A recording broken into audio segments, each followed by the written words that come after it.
Hello दोस्तों, कैसे हैं आप सभी? स्वस्थ होंगे, मस्त होंगे। बारिश का मौसम है तो मज़े ले रहे होंगे घर में बैठ के। एक्चुअली पढ़ाई चल रही होगी, पेपर का टाइम नहीं बचा है, पैट का देखें, पैट का एग्ज़ाम भी पास है। ठीक है, तो मैं आज लेके आया हूँ पृथ्वी की आंतरिक संरचना के बारे में अप्रत्यक्ष शोध। जो मैंने जिन छात्रों ने प्रत्यक्ष स्रोत के बारे में जानकारी नहीं है वो मेरी वीडियो पिछले आगे देख सकते हैं। मैंने उसमें एक अच्छे तरीके से बताया है कि पृथ्वी की आंतरिक संरचना के बारे में जानकारी की जरूरत क्यों पड़ी, तो क्या क्या सोर्स थे जानने के जिन्होंने वैज्ञानिकों ने जानकारी जुटा पाई, क्या उस जानकारी के लिए वैज्ञानिक संतुष्ट थे तो क्यों, नहीं तो क्यों। मैंने उस वीडियो आपको अच्छी तरह से बताया हुआ है। ठीक है, तो आज हम जानेंगे किसके अप्रत्यक्ष स्रोत के बारे में कि पृथ्वी की आंतरिक संरचना के जानकारी के लिए अप्रत्यक्ष स्रोत क्या क्या हैं और उनसे कैसे कैसे जानकारी प्राप्त कर सकते हैं। ठीक है, तो बिना समय गंवाए आते हैं अपने टॉपिक पर।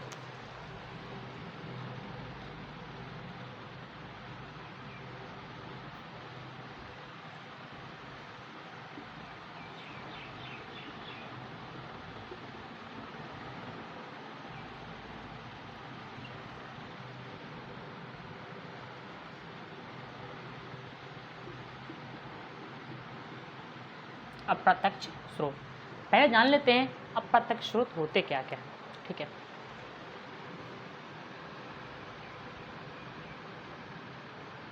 तापमान, घनत्व, दाब,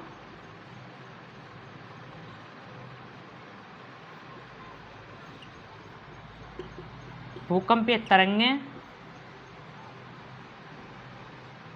उल्कापिंड आदि। ठीक है, ये पृथ्वी की आंतरिक संरचना के बारे में जानकारी जुटाने के इनडायरेक्ट सोर्स हैं, बोले तो अप्रत्यक्ष स्रोत। ये अब हम इनके बारे में एक एक करके जानते हैं कि तापमान क्या है, घनत्व क्या है, दाब क्या है, भूकंपीय तरंगें क्या, उल्कापिंड क्या है। ठीक, तो चलिए पहले हम देखते हैं तापमान। सपोज दैट हमने ये हमारी पृथ्वी को हमने कोई एक पार्ट बताया, ऐसे बताया। ठीक है, अब क्या है, सिंपल समझो पहले कि पृथ्वी का टेम्परेचर कितना है, कैसे होता है। ठीक है, समझते हैं। सपोज दैट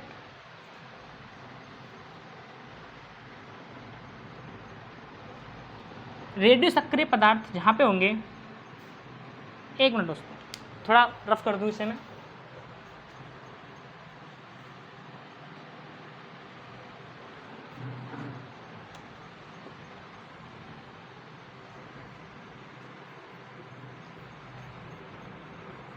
रेडियो सक्रिय पदार्थ ये पृथ्वी के आंतरिक भाग में जहाँ ये उपस्थित होंगे वहाँ क्या करेंगे, ऊष्मा छोड़ेंगे। जब कोई चीज़ ऊष्मा छोड़ेगी तो जाहिर सी बात है वहाँ का तापमान ज़्यादा होगा। क्लियर, जहाँ पृथ्वी के आंतरिक भाग में रेडियो सक्रिय पदार्थ होंगे वहाँ ऊष्मा छोड़ेंगे तो जाहिर सी बात है क्या तापमान उसका ज़्यादा होगा। ठीक है, गुरुत्वीय बल ये क्या है, तापमान के स्रोत हैं। ये तापमान क्या है कि पृथ्वी के अंदर तापमान किस किन कारणों से बढ़ सकता है, ये वही स्रोत हैं। ठीक है, क्या हो सकता है, गुरुत्वीय बल किसका, पृथ्वी का,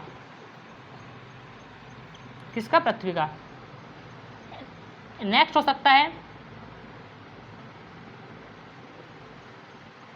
पृथ्वी के शीतलन, शीतलन होने के समय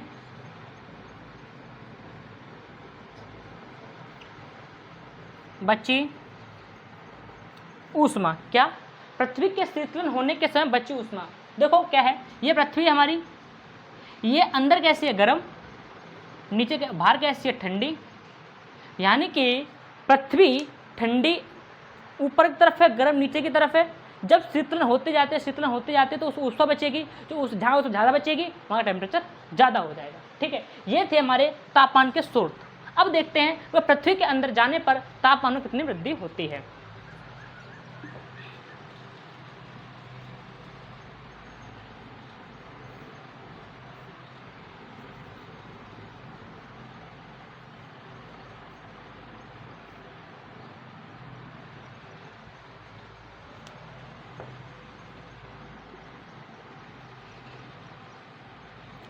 सपोज दैट हमारी पृथ्वी है, हमने ये माना पृथ्वी की ऊपरी सतह है, इसका टेम्परेचर मान लिया हमने कितना है 5 डिग्री सेंटीग्रेड।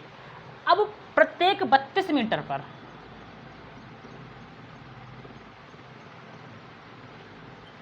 32 मीटर गए, यहाँ पे वृद्धि हुई किसकी 1 सेंटीग्रेड। तो कुल कितना हो गया, यहाँ 5 था, कितना हो गया यहाँ 6, कितना हो गया 6 और गए, यहाँ हो गया 64, कितना हो गया यहाँ पे +1 हो गया, और कितना हो गया यहाँ 7। अभी देखो तापमान वृद्धि की तरफ बढ़ रही है, लेकिन अब क्या होगा, एक सीमा आएगी 100 किलोमीटर, जैसे ही हम क्रॉस करेंगे 100 से 300, कितना 100 किलोमीटर से 300 किलोमीटर, इसके मध्य क्या होता है, तापमान की वृद्धि की दर घटती। समझो जरा कि तापमान की वृद्धि की दर घटती है। पहले तो क्या हो रहा था, यहाँ पे प्रत्येक 32 मीटर पे 1 सेंटीग्रेड बढ़ रहा था, अब क्या होगा कि 2 सेंटीग्रेड बढ़ेगा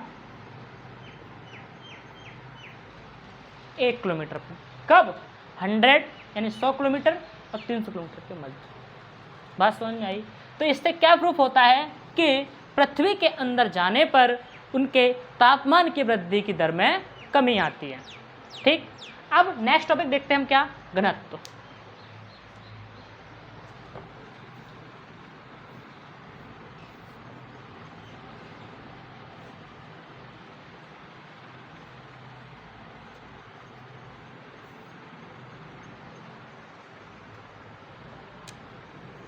क्या दाब, दाब देख लेते हैं पहले।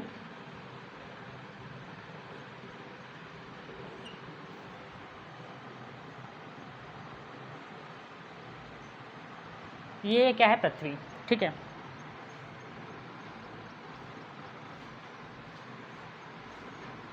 ये हमारी क्या है सीमा, सियाल और निफे। अब समझो कि पृथ्वी के आंतरिक भाग, पृथ्वी के आंतरिक भाग में जाने पर क्या होता है, दाब में वृद्धि।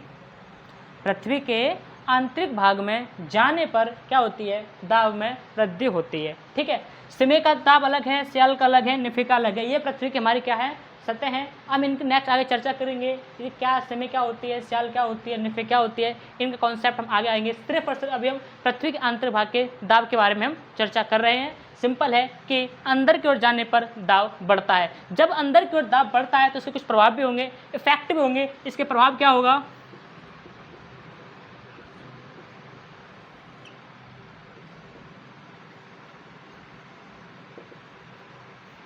गलनांक में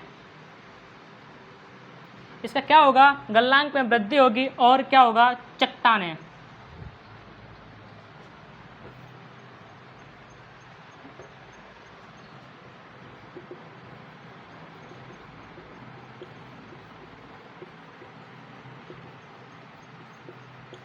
चट्टानों घनत्व में वृद्धि होगी। किसके, दाब के प्रभाव से।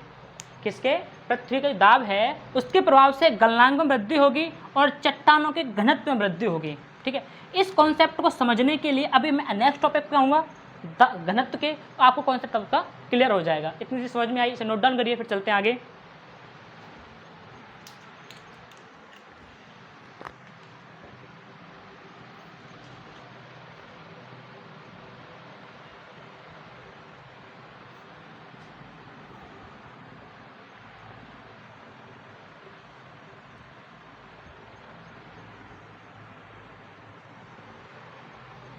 घनत्व, एक मिनट दोस्तों, इंक डाल लूँ।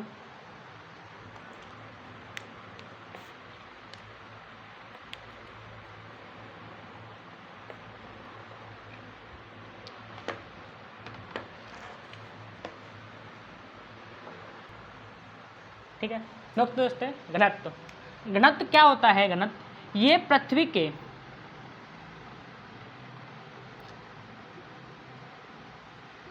आंतरिक भाग की तरफ जाने घनत्व में वृद्धि होती है। घनत्व में क्या होती है, नीचे जाने पर वृद्धि, लेकिन क्यों, घनत्व की वृद्धि के 2 कारण हो सकते हैं। पहला,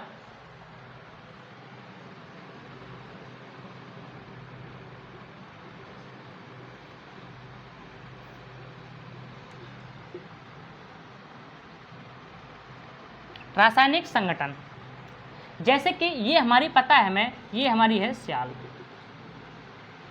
इसमें पता है हमें सिलिकॉन, एल्युमिनियम, सिमे है, और ये हमारी निफे है। ठीक है, क्या है निफे। अब निकिल, फेरियम, सिमे, मैग्नीशियम, ये हमारे तत्व हैं संगठन। अब इनका घनत्व कितना है, इसका घनत्व कितना है, अलग अलग होगा इनका, इन धारी संगठनों का, तो इन्हीं के कारण घनत्व आते समय वृद्धि हो जाती है। इसका हमारा जो घनत्व होता है किसका, स्याल का होता है 2.6 से लेके 2.79। कितना, किसका, स्याल का घनत्व होता है 2.6 से लेके 2.79। सिमे का होता है 2.79 से लेके 3.59, और इसका होता है 12.12। ठीक है, अब ये तो रासायनिक संगठन के देखो बढ़ रहा है घनत्व नीचे जाने में, लेकिन ऑल ओवर पूरी पृथ्वी का घनत्व बात करें तो होता है 11। ऑल ओवर पृथ्वी घनत्व कितना होता है, 11। इसका औसत निकाल के आया था 11, लेकिन यहाँ दिख रहा है हमें स्याल का जो घनत्व है, स्याल की डेंसिटी है 2.6 से लेके 2.79, सिमे की है 2.7 से 3.59, और निफे की है 12। ठीक है, तो इससे प्रूफ हो रहा है कि हमारा नीचे के जाने पर क्या बढ़ रहा है, हमारा घनत्व बढ़ रहा है। सेकंड पॉइंट था हमारा कि एक इससे बड़ा, दूसरा कितना होता है, दाब। किससे, दाब से। अब मैंने आपको दाब का जो पहले बता दिया था इस टॉपिक से पहले कि दाब का पृथ्वी पर क्या प्रभाव पड़ता है, जैसे जैसे दाब बढ़ेगा उसका भी घनत्व भी बढ़ेगा। ठीक है, बात समझ में आई। ठीक है, अब हम नेक्स्ट टॉपिक चलते हैं, किसका, लास्ट, भूकंपीय तरंगे। सॉरी, एक मिस्टेक है यहाँ पे, पृथ्वी का ऑल ओवर 5 होता है, 5.5 पृथ्वी का घनत्व होता है 5.5। ठीक है, अब नेक्स्ट टॉपिक चलते हैं अपना, भूकंपीय तरंगे।